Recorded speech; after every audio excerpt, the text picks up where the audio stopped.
Let's now shift our focus to Russia, where Russian President Vladimir Putin has sent out a direct nuclear warning to US President Donald Trump. Russia has formally withdrawn from a treaty that basically prohibited deployment of intermediate-range missiles. And the announcement came from the Russian Foreign Ministry, which said that Moscow no longer considers itself obligated by the limits it had voluntarily followed under the now defunct Intermediate-Range Nuclear Forces Treaty, also known as the INF Treaty. And according to the Russian government, America plans to station intermediate-range missile systems in both Europe and Asia, and that prompted this decision. The ministry's statement emphasized that the conditions which had justified Russia's self-imposed restrictions no longer exist.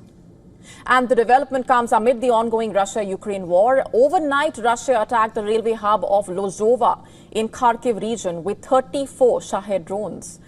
Ukraine claims at least 3 people have died, dozens injured in the Russian attack. While on the ground, the Russian army claims to have seized a new village in Ukraine's central Dnipropetrovsk region. The region is a significant industrial and economic hub, remember, and plays a crucial role in Ukraine's energy production, trade, military capabilities. What's the INF Treaty all about? Signed in 1987 by the United States and then Soviet Union, banned land-based ballistic and cruise missiles with ranges between 500 and 5,500 kilometers. It led to the destruction of over 2,600 missiles, significantly reducing the threat of a nuclear standoff during the Cold War.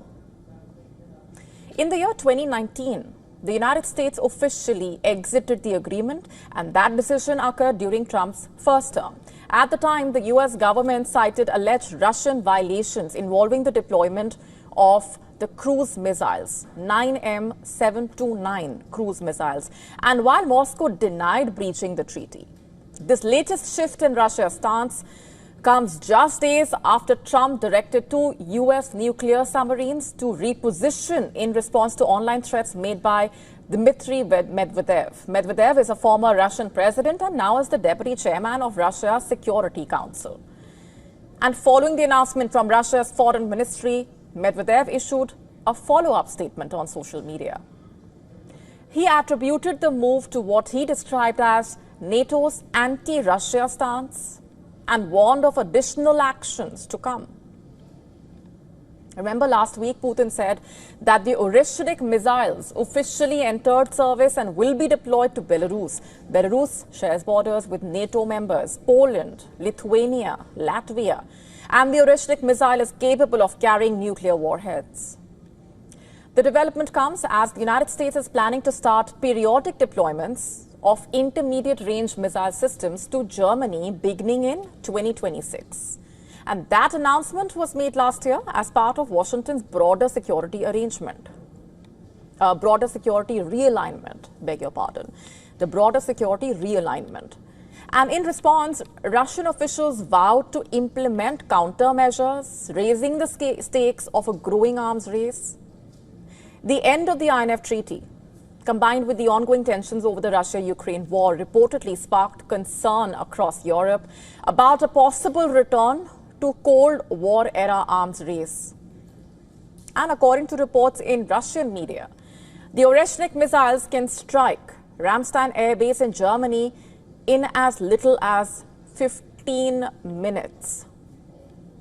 The INF Treaty had also limited Washington's ability to position similar weapons in Asia, and that restriction had strategic implications, particularly in the context of U.S. efforts to deter aggression against Taiwan. Beijing considers the island part of its territory and has publicly stated that it aims to make Taiwan part of China by 2027. Russian Foreign Ministry statement emphasized that the United States and its partners are moving towards missile deployments in both Europe and Asia, making the INF Treaty's prohibitions unsustainable. And this announcement comes just as Trump's special envoy Steve Witkoff is set for talks with Putin in Moscow this week itself to explore a potential ceasefire in the ongoing war between Russia and Ukraine. And Trump has warned that unless a ceasefire is reached by the end of this week, His administration will impose direct tariffs on Russia and extend secondary sanctions to countries purchasing Russian oil.